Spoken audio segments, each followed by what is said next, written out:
Hi, so this is Dan Brinkman, and we got Jack Lamort here too. What we're trying to do today is talk competitive congressional districts. Really, nobody else is doing it on a district by district level, especially not from a conservative perspective. We bring some political experience to the table. I've been doing campaigns since 2007 at most levels. Jack's been doing campaigns for a little while as well. We met doing campaign. There's a lot of issues at play: candidate strengths and weaknesses, competitiveness of these districts, fundraising. Finally, we're going to look at some of the ads or media put out by these candidates and tell you what we think from our professional opinions. So So go ahead. when we're talking about these districts, we have to keep in mind how all of these districts have been redistricted in recent years. And when we're talking about that, we have to remember about the changing voting demographics. And so a big part of that is how the changing Latino vote and the changing Black vote is consistently turning Republican, especially the Latino vote. So we are bringing it from a conservative perspective, as we said, and so we can shave off 10% of the ethnic minority vote. These districts become increasingly competitive. Go ahead, Dan. Yeah, so there's a lot of goals and incentives that are at play with redistricting. So, say if you're a Republican, you want to obviously jam as many Democrats into as few districts as possible, and that's most clearly seen in states like Ohio, where they've had as few as I think three Democrat Congress people centered around Cleveland and Columbus. And for Democrats, the goal is the opposite. It's using those what Michael Brown calls vote sinks, where you dump all the voters from one or the other party into another district. So you wind up with D plus 45 districts or R plus 17 or R plus 52 districts, but you don't see the heavy R districts near as much as you do see the heavy D districts because Republicans are more evenly distributed. See, I mean, Democrat ethnic minorities vote heavily D in certain districts, like Black vote can be as high as 85%. It was higher when Obama was president. The Latino vote has varied from 60-40 to higher. Now it's getting lower, but that's an important thing to keep in mind with these districts. Who draws the lines is is a very important consideration to take into effect. But I guess we'll kick it off with the first race that we're covering, which is Arizona's 4th congressional district, which we have Kelly Cooper challenging Democrat incumbent Greg Stanton, who is the former mayor of Phoenix and current rep for the district. Jack, can you tell us a little bit about the map of this district and its demographics? Yeah, so this district was like a lot of these other ones. It was redistricted recently. And we kind of want to talk about here who's redistricting these maps in Arizona. So Arizona does it a little bit more fair. Dan and I are from Illinois. Well, were you born in Illinois, Dan? Yeah, I was born, lived my whole life in Okay, Illinois yeah. up until the last year. So, so Dan and I were both born in Illinois, where the redistricting in Illinois isn't quite fair. I would say it's definitely heavily towards the Democrats. But in Arizona, it looks like they really made an attempt to make it fair. And so what they do is they have a redistricting commission. And so of that commission, there's 2 Republicans and 2 Democrats, and then 1 independent that the 2 Republicans and Democrats vote on. And that's according to azcleanelections.gov. So they really made a great attempt at that. And so looking at this, let me pull up my little map here of AZ4.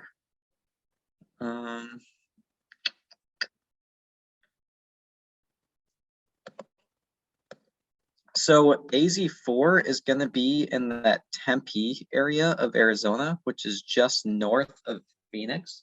That's actually where I went to college last year. I've since transferred, but I went to Arizona State last year. And so that is a heavy student voting district. And it's actually kind of crazy because usually you'd think, well, as people in politics, as Dan and I are, we tend to see that students don't vote very often in elections, but at Arizona State, at the campus, they actually do, which is kind of strange, and it breaks the norm across the country. So of the, let's see, I want to pull up the full number just to make sure, but 43,964 students in 2016 voted in the 2016 election. And that's according to allinchallenge.org. But there was a 7.5% increase in the student vote in 2020. And so that's actually a huge percentage of the district. And as you kind of continue to learn, the student vote typically goes blue or Democratic. And so AZ4 covers the university, which kind of helps the Democrat in a huge portion. Do you have anything to say about young voters, Dan? They're usually pretty undependable, but Yeah. since he seems to be able to capture them in AZ4, I don't know. The Democrat incumbent Greg Stanton's kind of a pro. He's been in elected office since the early 2000s. So he's had time to fine tune that. I don't know what exactly his efforts are. We're kind of viewing some of this from a 30,000 foot view, but I wouldn't be surprised if he's making some serious effort there, especially this year where you have a very competitive race, which he hasn't really seen in a general yet. So should we get into the candidates themselves now? Yeah, I think so. So we talked about Greg Stanton a little bit. He's the former mayor of Phoenix, and he actually took Kirsten Sinema's old House seat.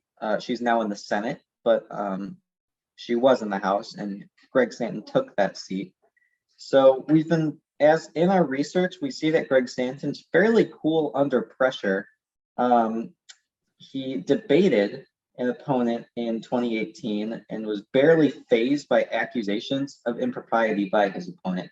Yeah, it was kind of funny. He didn't really care. I mean, I was listening to it at 1.5 speed, but I mean, you could tell his opponent, who was I think a Navy Surgeon General at that time, was getting pretty fired up, and it never good to get angry in a debate. It just makes you seem unstable, and he kind of owned the situation.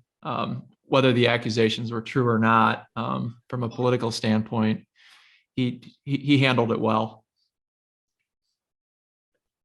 He also votes about 100% of the time Democrat on economic issues. He tries to talk pro-business as former mayor of Phoenix. But I mean, again, a lot of these candidates, they talk a good game. They try to sound moderate, but when you look at most of their voting records, it's fairly heavily D. He's voted with Biden 100% of the time. He's big on environmental stuff.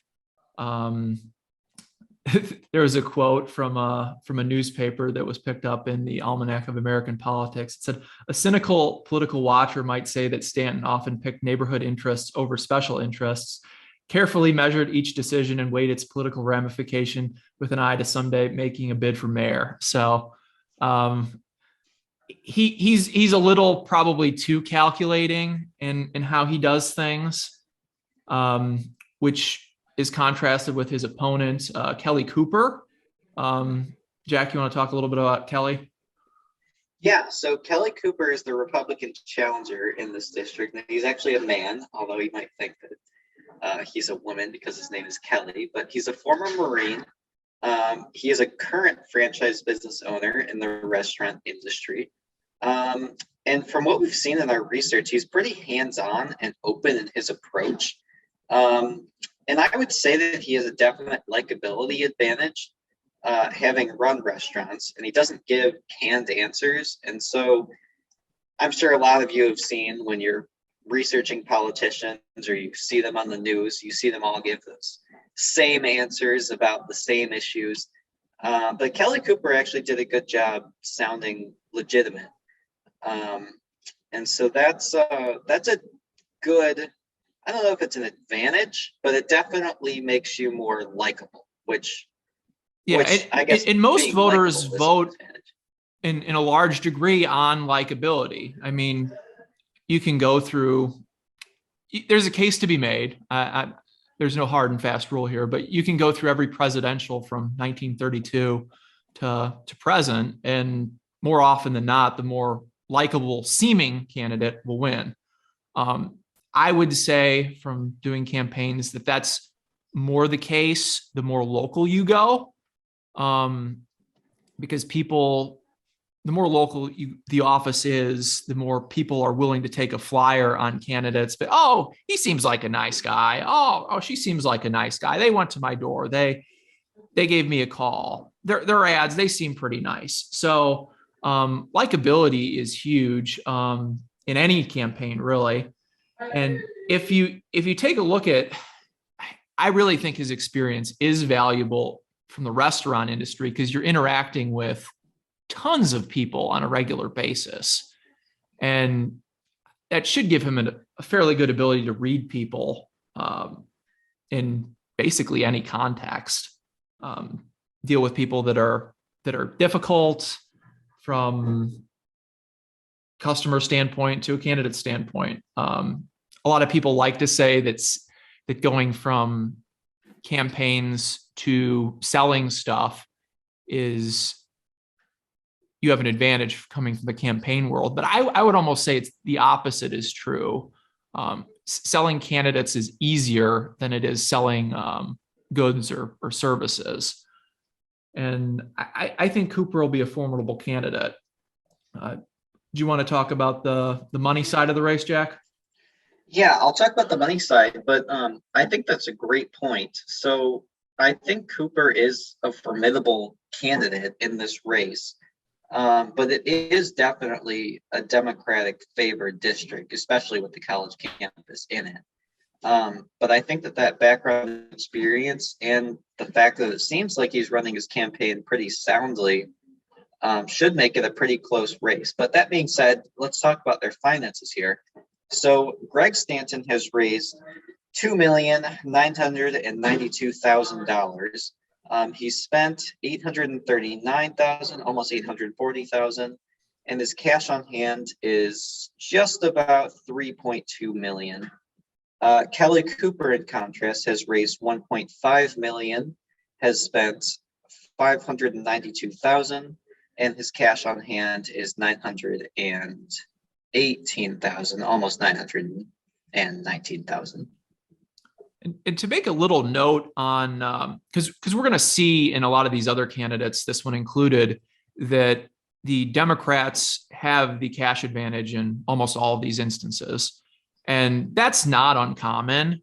And it's not really a cause for concern, as long as you're somewhat within parity. Like, if you're, I would almost say like within 3-1, is because when people are getting mailers, they're seeing ads, it all just kind of blends together at a certain point. I remember counting the stuff in my mailbox one year, and I think I had 60 some mailers from state legislative candidates that voters by and large know very little about. So the money advantage matters, but it doesn't really matter that much. I've been in campaigns where the candidates outspent 10-1 and they come fairly close. So as long as he's getting his message out there, and especially in a year like this where it's a fairly Republican year, when you hear the outspent by 2x, 3x, 4x, 5x, it's less of a cause for concern the lower those numbers are. Just so people understand that. But did you have any final thoughts on the race before we move to the next one, Jack? Nothing really, except I just want to say that our sources for the funding comes from opensecrets.org. They do a great job just showing the straight numbers about each candidate and how much they've raised and stuff like that. And then our polling comes from 270thewin.com. And then Dan, you said that you were getting it from Real Clear as well. Yeah, I found some stuff on Real Clear. Now, what was the polling in this race? I don't know if we had said anything. Yeah, so Greg Stanton, or well, just the Democrat, not necessarily Greg Stanton, is favored to win by 10.7%. Okay. So it's going to take us longer to go through these early races just because we're kind of laying some of the groundwork for interpreting some of this data. But when you look at polls, especially early on, you're going to have a large undecided number in those polls. So, I mean, we'll see polls in some of these other races. The important thing to keep in mind is as long as the Republican is under 50%, that's an okay situation. I mean, obviously, the more under the Democrat is, the better. I mean, if the Democrat's approaching 50 at this stage of the game, not great. But as long as they're under 50, there's a chance. And I'm not saying there's a chance like in the Ace Ventura sense of the term, but more in the like there's a legitimate chance, because often in elections, the independents will break not all for one party, but substantially for one party. And especially in a year like this with the Democrat incumbent president, it should be the conditions are for a more Republican year. I mean, when you take inflation and all these other things into account, I think that turns the dial even more to our advantage, but you never really know. Politics is so multifaceted. But we'll come back to the race as we do a wrap up at the very end. But I guess we'll move now into California's 13th congressional district, where you have John Duarte, the Republican, versus Adam Gray, Democrat. The district is kind of an amalgam of two previous districts, which was the 16th and the 21st district in California. You want to talk a little bit about the redistricting in California, Jack? Yeah, so unsurprisingly, it's going to be very heavily democratically controlled in California, although I believe they do it by commission. Let me pull that up because CNN actually did a good job of telling us. Yeah, so they did do it by commission. But yeah, CNN Politics does a good job of telling us who redistricted these maps. And we talked about that with Arizona, and then with California, it's a commission as well. But same as Illinois, you have to believe that the commission is going to be democratically controlled. I mean, do you have any thoughts on that, Dan, before I continue? Yeah. I mean, like we said before, if any of the demographic voting predictions change, some of these districts that are not competitive or only slightly competitive get very competitive very quick. So when you're making these maps, and I've talked to people that have been in the room that have made them, you're essentially betting on an electorate. And right now, as a country, we're going through probably the first largest realignment since Franklin Roosevelt between the parties. Republicans are going from a largely suburban-based country club type to more of a working class party. Democrats are going from more of a coalitional party of a lot of different groups, unions, ethnic minorities, to more of a homogenous ideological party. And they're slower in that change than the GOP has been, because they're more of there's more party infrastructure on the Democrat side that acts as the glue. I mean, they've practiced patronage over the years. They take care of their own much more than Republicans have. So that acts as more of a glue to keep their coalition together, where Republicans really don't have anything like that. So the interesting part of kind of how that data modeling works, and it's gotten much better over the last decades. I mean, redistricting 20, 30 year, 30, 40, 50 years ago was probably more or less a joke from a data perspective. Like, yeah, there's a lot of Democrats over there, so let's just pack them all together, or vice versa. But now you really do make bets. So, I mean, to give an example of that, like Democrats would be betting, they have to either make a bet for or against the Trump coalition holding together when they're drawing these maps. For or against whether working class voters are going to continue to drift toward the Republican column, for or against keeping more suburban college educated people in or out of their districts.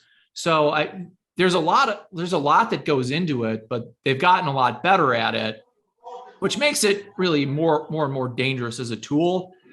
But I would say the final thing to keep in mind with redistricting, that the maps kind of have a shelf life. I mean, obviously they have a 10-year shelf life, but they have an effectiveness shelf life as well. Because as people move, as electorates change, the maps are going to get less and less on brand, less and less effective.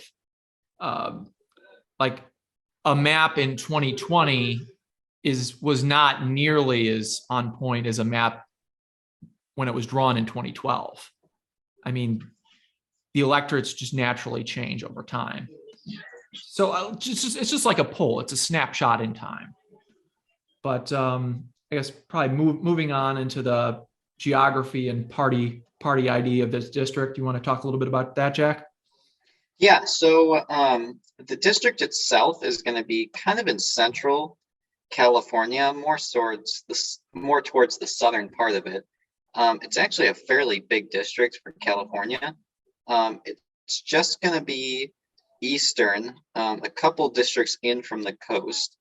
And going off that, it's actually, well, I mean, it's going to be more of a, I don't actually have the geography itself. Is it more of a desert district, Dan? It's very agricultural. It's probably like the fruit basket of the country. I actually drove through a lot of it probably a couple months ago when my wife and I were visiting. I think it was Yosemite, the park that's near there.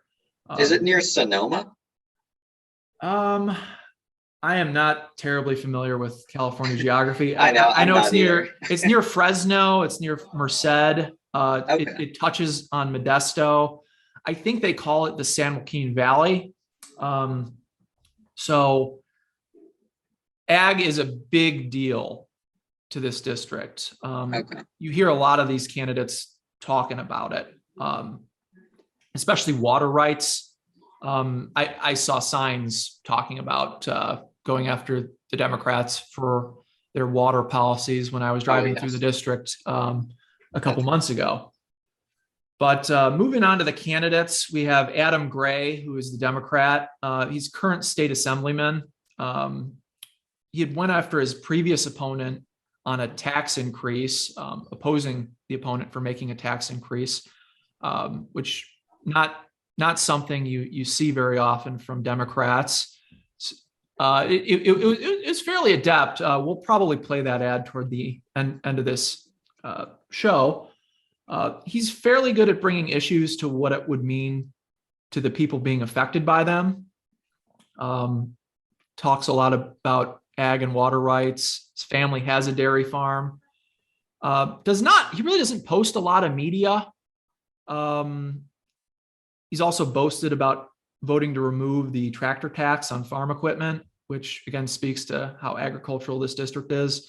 And he talks a lot about getting a med school built at UC Merced. He seems to be pretty proud about that. Did you want to talk about John Duarte, Jack?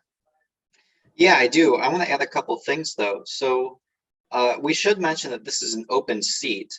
And so neither candidate holds the seat currently. And I think we'll talk about that a little bit more, but I want to say a couple more points on Adam Gray. So I was watching this video of him. It was with like the Assyrian I can't remember what their company's called, but it's like Assyrian News or something like that. Do you remember what their company's called, Dan? Yeah. It was an odd intro to a video It featuring was. ancient Assyrians, but he did some like, how long was the interview? Was it like a half hour or something? Or Yeah. yeah. So apparently they have a media presence. Who knew? So there's that. But so I thought when I was watching him, I just honestly thought Adam Gray was rather boring. I mean, he's just talking like this, you know. Um, it's just no excitement there from what I saw. Um, but from what I was able to listen to without falling asleep, he claims to be he claims to be bipartisan and claims to have bipartisan endorsements, which I don't know if you want to mention that, Dan, but when candidates claim these types of things, what do they really mean? They usually mean they want to seem bipartisan. Right.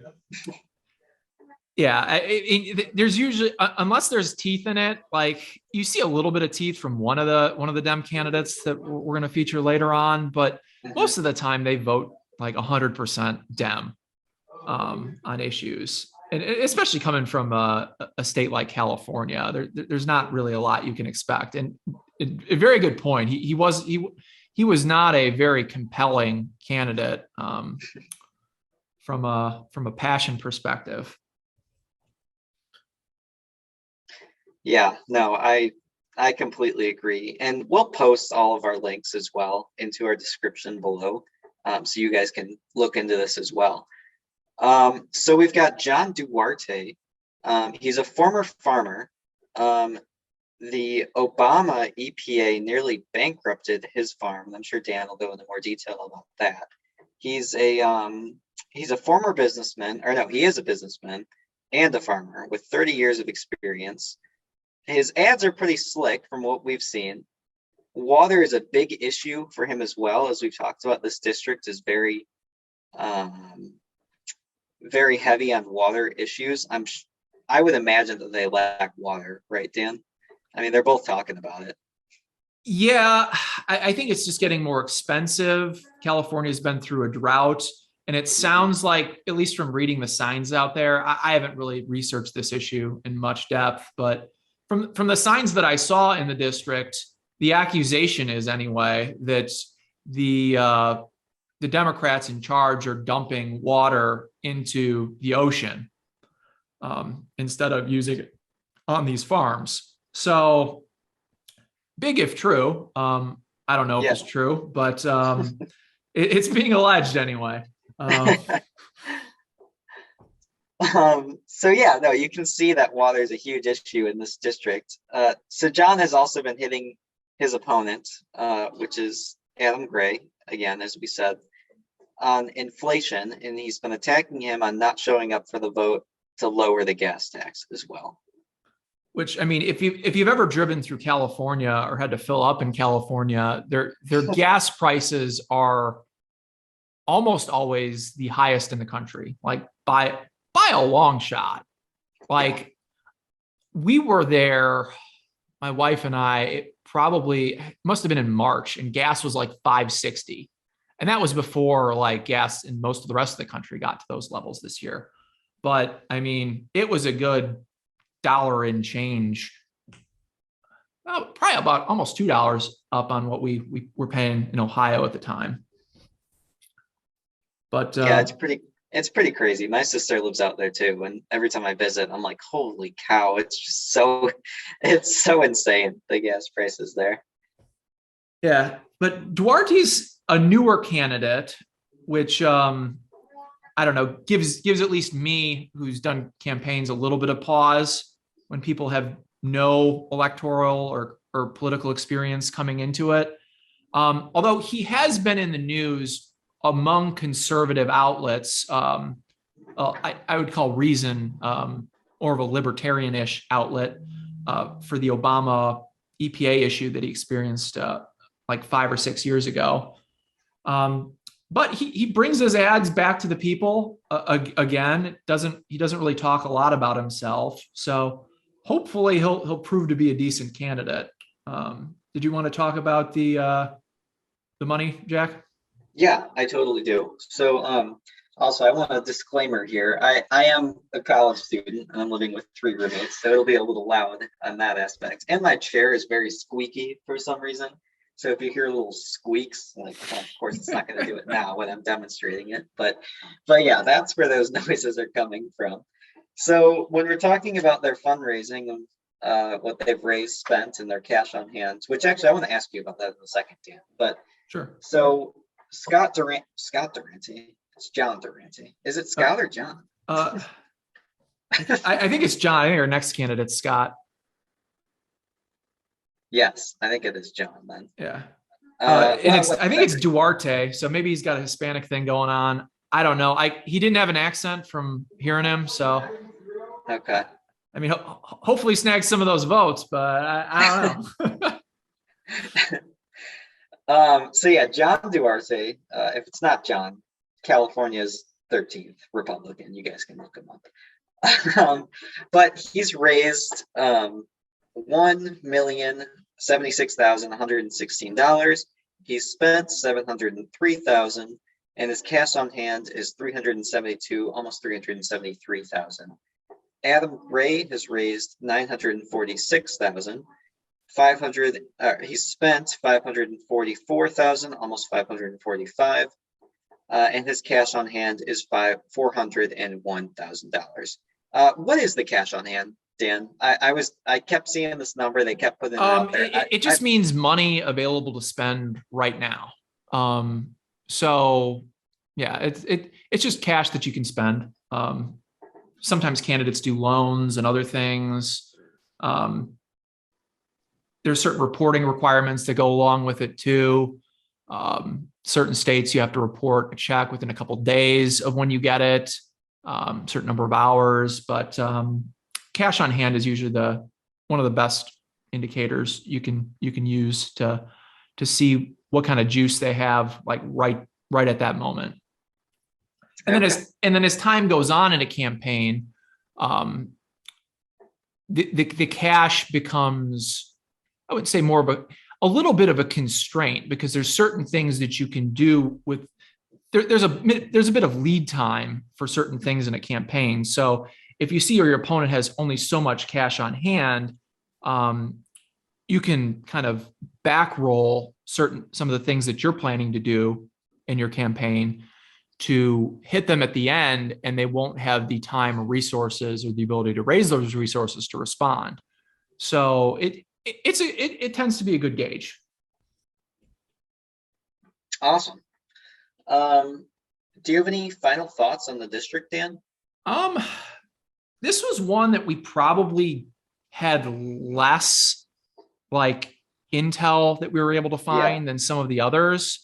So it was definitely hard to find on this one. Yeah, I think in a lot of cases, these campaigns will take down some of their ads not too long after they put them up or after the primary, because they don't want to be seen as either too conservative or too liberal for the general election electorate. But yeah, I guess we'll talk about it again at the end when we wrap up. But Duarte could be a good candidate. He has a good story. My concern is always, if you've never done campaigns before, you're going to be at a disadvantage. And Gray has done political work. I mean, I think what some of our listeners might think is, well, Donald Trump was the first-time politician, and it didn't hurt him any. Well, that's true, but Trump also had close to 100% name recognition going in. And there are certain things about campaigning that you need to experience to know.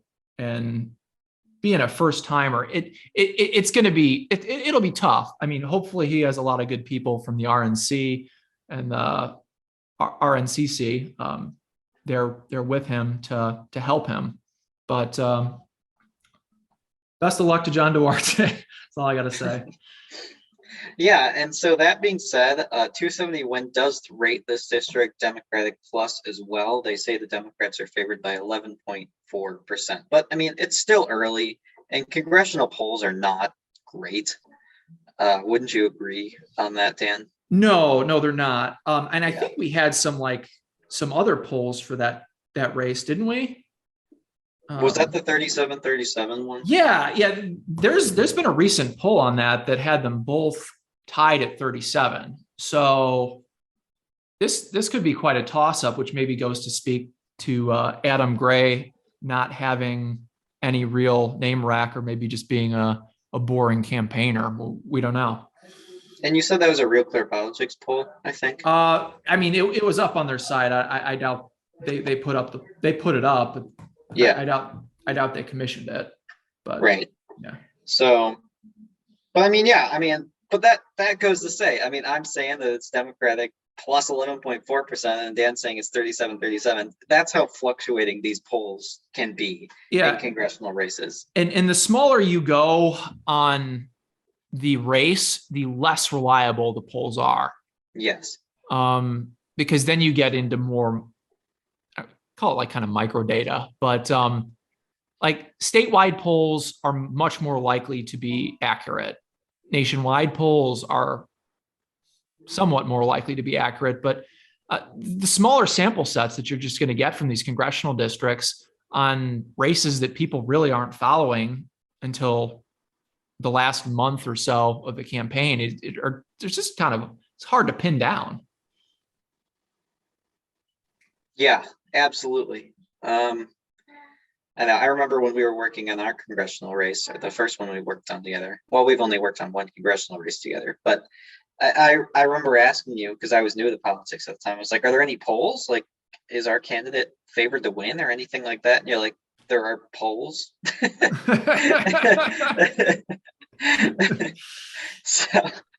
so it's hard to tell. But that being said, let's look at a different California district. This is California 47, and it's Katie Porter, the Democratic incumbent, versus Scott Baugh.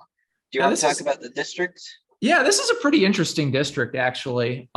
This covers a lot of Orange County along part of the coast. This is a formerly very Republican district, heart of what was previously the most Republican county in the entire country, which was Orange County, California. Jack and I are from what was the second most Republican county in the country, DuPage County, Illinois. Neither of them, neither Orange County nor DuPage, are now Republican. Orange County took a massive hit in 2018 with a lot of those seats flipping D. Interestingly, a part of this district probably used to be part of Richard Nixon's old district. I think this touches Yorba Linda or gets pretty close to it. Interesting story. Nixon made the nest egg to run for Congress, gambling aboard the ship that was taking him back from fighting in the Second World War. So kind of a funny district-related story where I'm not sure if that's the one where he took down the lady that he called the Pink Lady, but one of those races, who I think the one lady he took on was having an affair with Lyndon Johnson at the time too. But anyway, moving on. Probably. So, yeah, probably. Yeah, Lyndon, as Lady Bird used to say, Lyndon likes people. Which, yeah, what a saint that woman was. But to Porter, so you have two people in this race. You have Katie Porter and Scott Baugh, both of which are fairly old hands politically, I would say. For the district itself, Porter had previously underperformed Biden in her district, 55 to 53, which is not surprising once you hear a little bit more about Katie. She's about as progressive as you get. It's a suburban district. So really what that means is people are less social. I mean, at least we have found less socially conservative, sadly, nowadays. A lot of wine moms as well, inhabiting it, which is basically Katie's constituency. She's fairly far left wing. Although I will say she comes off as pleasant to listen to if you're not really listening to what she's saying. She also comes off, I would say, a little smug. For instance, she's told Jamie Dimon in a congressional hearing, I'll be happy to send you a copy of the textbook that I wrote. She's a law professor. Probably a little bit of white guilt going on with her upbringing. She grew up on a family farm that must have been a fairly successful farm. I don't know if they were farming, since she went to Phillips Academy in, I believe it's in Massachusetts, and then went to Yale before going to Harvard Law. So she hid during the Capitol riot with AOC, where she's also deputy chair of the Progressive Caucus. She boasts in some of her stuff about showing the Democrats that a progressive can win some of these competitive districts. I mean, granted, she won in 2018, which was a heavy D year, but she still won. So congrats on that.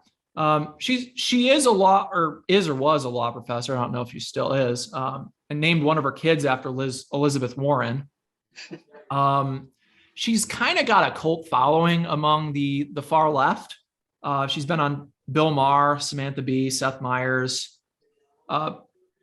I mean, to her credit, I would say she's a true believer in some of the nutty things she thinks. She does seem to really care about the plight of the poor in terms of consumer lending. She obviously doesn't understand how some of these incentives work, but that's another thing.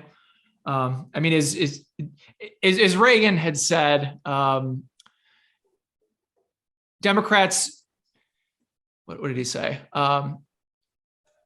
They know so much that isn't so. But she does seem to revel in her law license and her credentials. If her opponent, Scott Baugh, can get her to do more of that, talking about herself and how she's a lawyer, he'll probably win. The other thing I'll say is she does seem to do a lot of outreach in terms of educational videos for her district. Again, talking probably a lot of nonsense, but she explains a lot of issues. She's got a passion for her job, which is a plus over her the other district we just covered, which is definitely a plus. She's got a legion of small dollar donors, old ladies sending in couch cushion dollars. Unsurprisingly, she's voted 98.2% with Biden and is 100% pro-abortion, which is her rating from NARAL. Did you want to talk a little bit about Scott, Jack? Yeah, I do. I do want to say something about Katie Porter, though. I found in my research that she voted for the USMCA. Do you have any thoughts on that? Yeah, you see that with a lot of these moderate toss-up district. Actually, I wouldn't call moderate. I would just say toss-up district seats. There does seem to be somewhat of a free trade element there, which is interesting coming from her, because she seems to be like big Liz Warren type, which, I mean, maybe that's the divergence between a Liz Warren type and a Bernie Sanders type. I can't imagine a Bernie Sanders going for USMCA. Could you? No. So I don't know. I mean, my progressive friend has said that Liz Warren describes herself as a capitalist.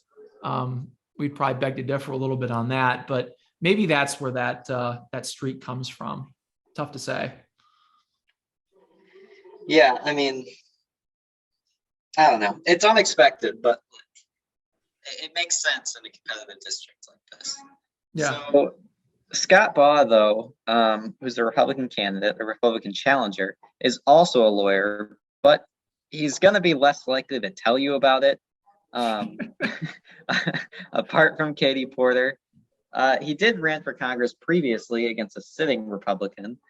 The GOP county chair of Orange County has gotten into some scraps with fellow GOPers. Is he the county chair of Orange County, Dan? He has been. I'm not sure if he currently is, but there's Okay. a video of him in like 2012 giving a Lincoln Day speech that Oh, okay. I listened to. Everybody has a Lincoln Day speech. That's right. But one of these scraps involved putting up a patsy candidate, which he was prosecuted over.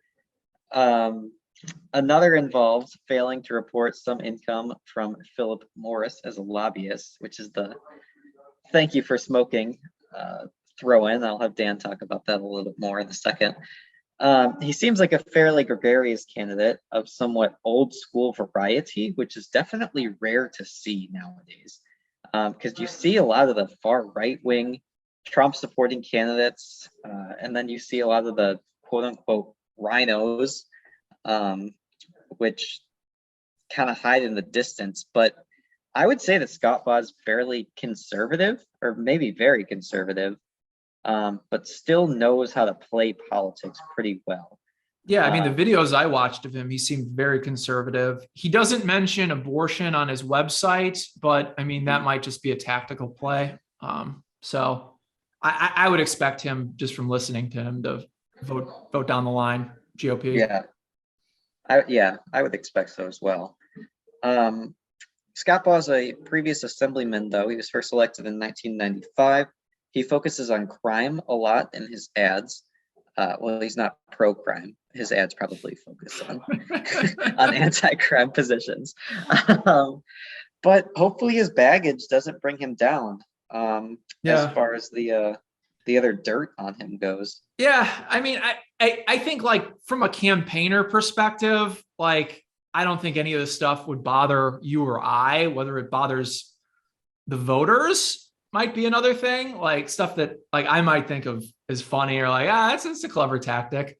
I mean, I frankly wouldn't want to cross this guy. It kind of reminds me of somebody that I would have known to have gone out at like 2:30 in the morning to rip out their opponent's signs out of people's yards. But that's just kind of my indication of him. Hopefully he is a ferocious campaigner, because you're really going to need that in this district, especially against Porter, who seems like she could be formidable. She definitely a lot weaker than a lot of these other candidates that we're going over.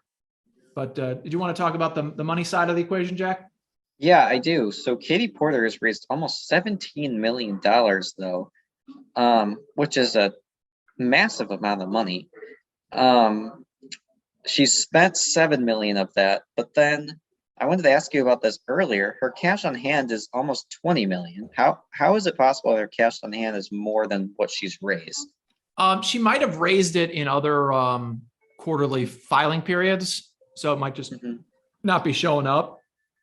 The other thing I'll say about her in terms of the money side of the thing is, even though she has probably a massive cash advantage, she might be a little too brainworms on how she characterizes the issues. Just because she's so far left, she might think certain things are appealing that aren't really appealing. So, I mean, let's hope for that. Yeah. Go ahead. Sorry. No, sorry to interrupt your money report. How's Scott doing? Yeah, so Scott has raised 1.7 million, which is no small feat there. He's spent 619,000 of it, which is a lot, but that's okay. And his cash on hand is 1.15 million. Yeah, he's gonna need every cent of that. Yes. And these were last reported on June 30th, 2022. I believe all of these were last reported on June 30th, 2022. But yeah, no, he is going to need every cent of that. This is a tough district. Yeah. So hopefully it flips back. This is another one where our party really wasn't prepared for the Dobbs ruling. I mean, it's something we all been hoping for and praying for a long time. I mean, I'm very thankful for it, but we as a party just weren't ready for it. We need to get ready for it. We need to get better at characterizing these Dem candidates as extreme on abortion. Mentioned that they're abortion up to birth, which no doubt Katie Porter is.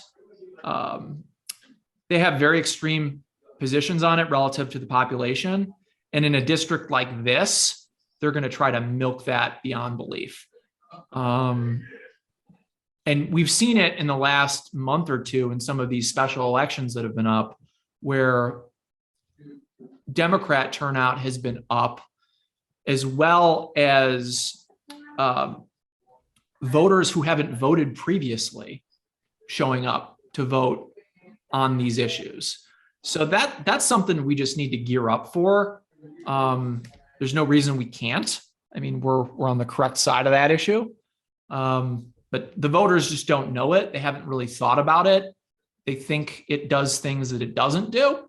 So, I mean, that I could see being a big issue in this race, especially if Scott is gonna try to ignore it. Although he seems like he's got some thug in him, so I feel like if they try to throw that out there, he'll respond in kind. I don't know though. Yeah, and this race again, though, just to wrap it up here, 270 to win does rate it Democratic plus almost 12%. But I mean, like we said, it doesn't mean a whole lot. That's definitely within striking distance. Yeah, especially if the percentages are quite a bit under 50. So like, yeah, if it's 12% and like she's at 32 and he's at 20%, you still got 48% of the electorate yet to be figured. That's a great point. Do you want to do one more candidate here because we're running a little long, or do you want to go all the way through? We can go all the way through. Or we can call it at this one. You have a schedule issue that you're coming up on. Yeah, just a little bit. I do want to talk about Gibbs's race, though. Okay, sure. Was that Michigan 3? Yeah, Michigan 3. That's right. Yeah.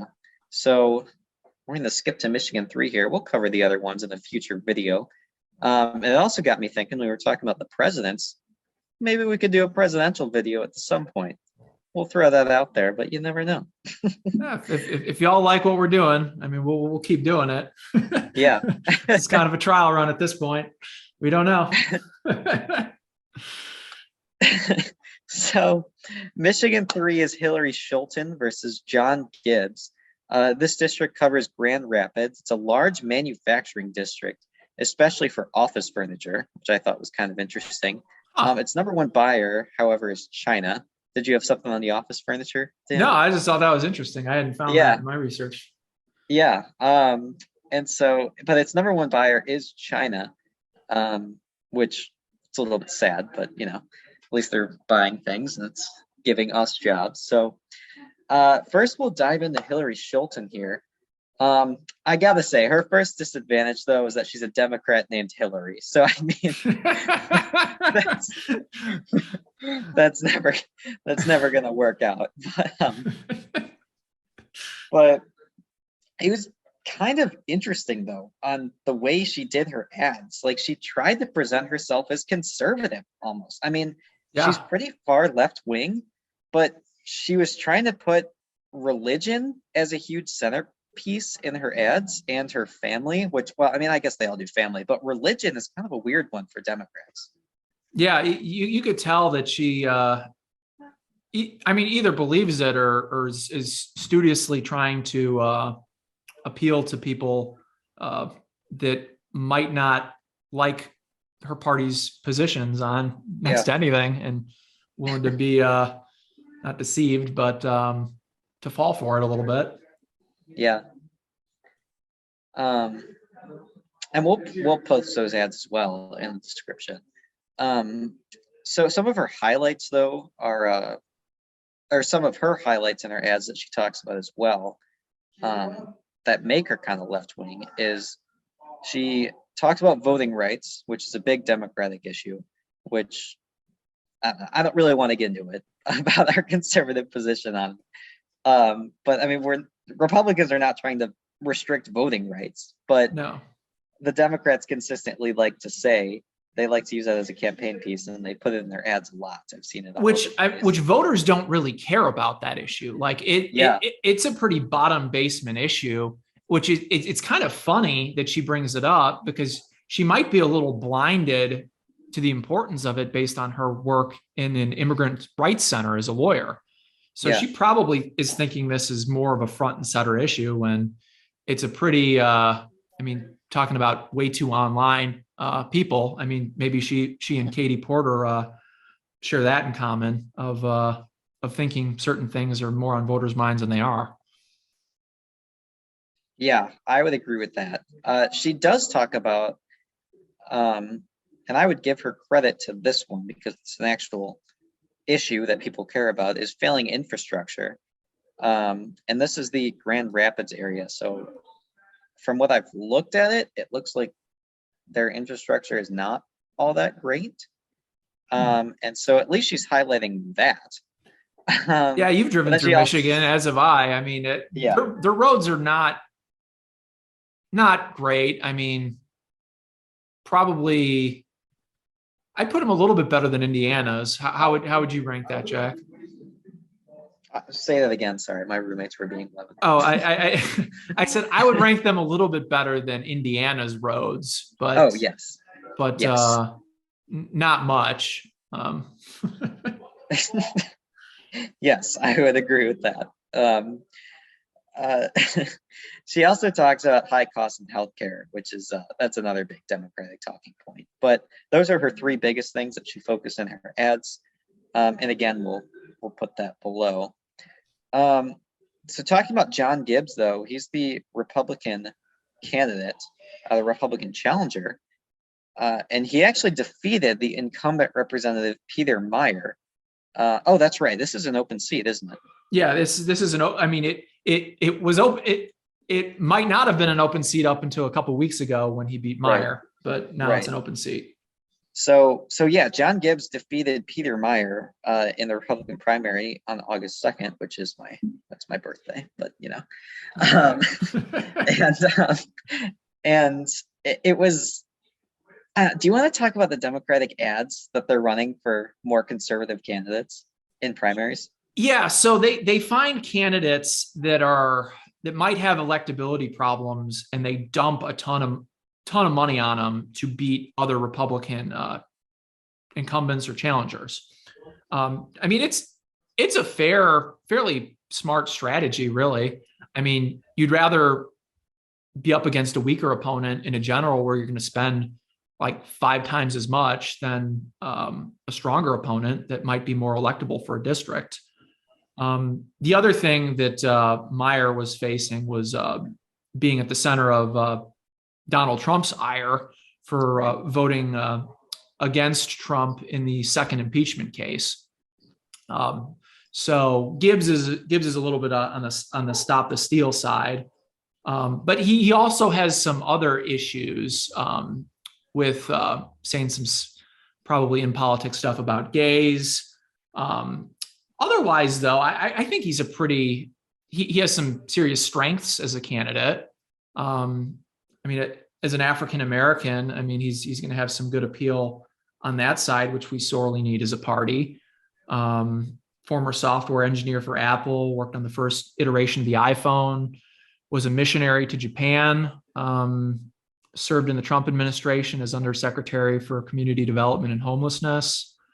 Yeah, I mean, he seems very conservative. He talked about in one of the videos I watched of him about the issue of fatherlessness and the debate with Peter Meyer, where Meyer was given good answers, but I thought Gibbs's answer on that was very on point.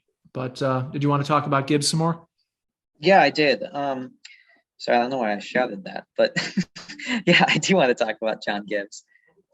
It's so unfortunate to see like actual decent candidates then like throw something out there about talking bad about gay people. Like what? They consistently do this, and it's so annoying because I mean, this is what just tanks our party as a whole, and it tanks Yeah. their candidacy too.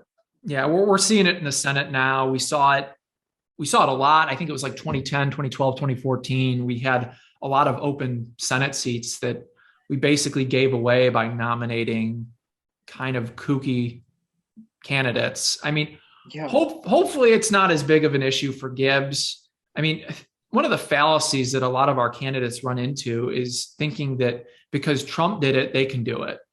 Right. I mean, people know Trump.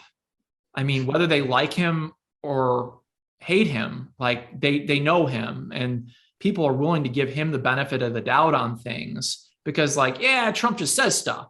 Where I mean, he has that built-in, like, well, Trump just says stuff advantage.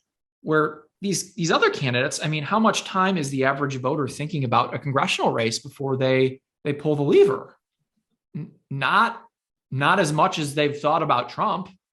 I mean, I'll tell you that. I mean, and on more local races, it's 30 seconds or less on some of those races. So, yeah, you're right. It is unfortunate. Yeah, and that's annoying. It makes me mad. But so this is it's a Democratic leaning district. I believe all of ours are Democratic leaning district. But this one will definitely be more difficult for a religiously pro-Trump Republican to win, especially because it was consistently won by Peter Meyer. I think he was a multi-winner, right? He was a multi-tenure congressman. It was either his first term or his second term. I forget. I think it might have been his first term, but he comes from obviously a very well-known family nationwide, but especially in Michigan, the Meyer family that owns the large supermarket chain. And it's not Meyer, it's Meijer. So like the supermarket chain. Yeah, which he's probably great grandfather or whatever founded. Yeah. But yeah, I mean, it's going to be tough for a Trump loving Republican to win because this was a Republican congressman previously who voted for impeachment. Yeah, and the other thing I'll say is, like, you can be a very conservative on every issue candidate and still win. Like, yes, Jack and I are probably very conservative on every issue, but like, you can't be crazy about it. Like, that's the main thing. Like, don't say things that you wouldn't want printed about you. I mean, because they will and can. And like, frankly, if we were on the other side of that campaign, would use some of those things against you because it's indicative of the character of the candidate. And it's open season. It's not like some of the things that we say are unfair attacks. I mean, things that you yourself say. I mean, just be careful. Don't be saying things that you wouldn't want appearing in print or video, because they will be said if you run for high elected office. Yes, and it's very unfortunate, but it happens a lot. To talk about their fundraising, though, so Hillary Scholten, our friend Hillary here, has raised $1.2 million. She spent $281,000, and her cash on hand is $970,000. John Gibbs has raised $479,000. He's spent $333, almost $334,000 of that, and his cash on hand is $145,000. It's not that much compared to our other races. Yeah, and he's coming out of a primary that just happened, so that puts him at a little bit of a disadvantage as well. That's why timing of primaries matters a lot too. In Illinois, we would often have our primaries in February, which would advantage a more organized candidate, because if you're a bootstrapping candidate, you're not going to be having patronage workers out there for you trudging through snow, handing out flyers. It's just not going to happen. So the timing of a primary can advantage or disadvantage a primary or incumbent depending on where you put it. a lot of conservatives were upset in New Hampshire recently when their governor, who is a Republican, his father was chief of staff to George H.W. Bush, either approved a bill making the New Hampshire primary, I think it's in September or late August. I don't know. But either way, it gives a Republican candidate that's trying to take on Maggie Hassan for that U.S. Senate seat almost no time to raise money in a district that should be competitive. So, yeah. I mean, timing, the timing aspect of campaigns and of politics matters a lot more than people give it credit for. I mean, Gibbs at least has a few months here to raise money, but I mean, it's, what is it, like 70 days until the election now? Yeah. I mean it's not a lot of time. I mean, and there's lead time, as we said, on a lot of the things you do in campaigns. You don't just put out a mailer in like 24 hours, unless you're wanting to lick the envelopes and the stamps. I mean, it's just not happening. But yeah. Did you have any other thoughts on this race, Jack? I don't think so. That one's going to be interesting to watch, though. But I mean, I guess we'll go into our final thoughts here. Dan, do you want to wrap it up here? Yeah. We went over quite a few good races here. How would you rank the candidates you've seen so far? I would say that probably the weakest candidates would probably be Katie Porter, and I hate to say it, probably John Gibbs as well. Yeah. I mean, I would put Duarte in that list as well, just because, I mean, he's kind of although he did pretty well with fundraising, didn't he? Yeah, he did. He did, actually. Yeah. So, I mean, he might surprise, but I mean, we just haven't seen a lot from him, and he's a first-time candidate. So if you're from the Duarte or Gibbs campaign watching this, like, we don't mean that they're a bad candidate. We just don't have enough intel. Yes, correct. So don't sue us, please. Yeah. So I would say our strongest candidates, though, would probably be both from Arizona 4 with Greg Stanton and Kelly Cooper. I think they both are formidable candidates that both have a great shot at it. I'd probably give the edge to Greg Stanton just because it is a super college town.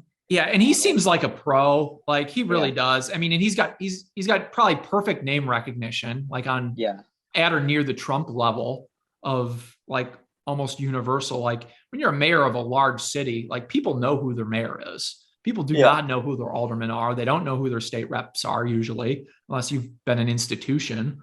But like, he's been in elected office since 2000. So he's going to be formidable. No question about that. Name recognition is underestimatedly huge. It really is. It's a huge key in these races, and you're going to vote for who you know. And Greg Stanton is who the residents of this district know. Yeah. And I would also say, I think Scott Baugh could be fairly formidable as well. Yeah. I had him toward the middle of my list when we had a list of 6. But I mean, he's another one that I would say, in terms of political knowledge of the people we've seen, he should be at or near the top with Stanton. Yeah. I mean, he's run one of the largest political county organizations in the country on the Republican side. So he should know every trick in the book to close that gap with Porter and get it done. Yeah, I think that's a great point. And I wish we had time to talk about the Cuellar and Garcia district, but no, I think that's, I'm just looking at it right now. That's a fun race. We'll talk about it next time. And the Spanberger one as well. Yeah. But our goal in this program is to go through every competitive rated by Real Clear Politics district in the country, which there's about 30. I think I counted 32 of them.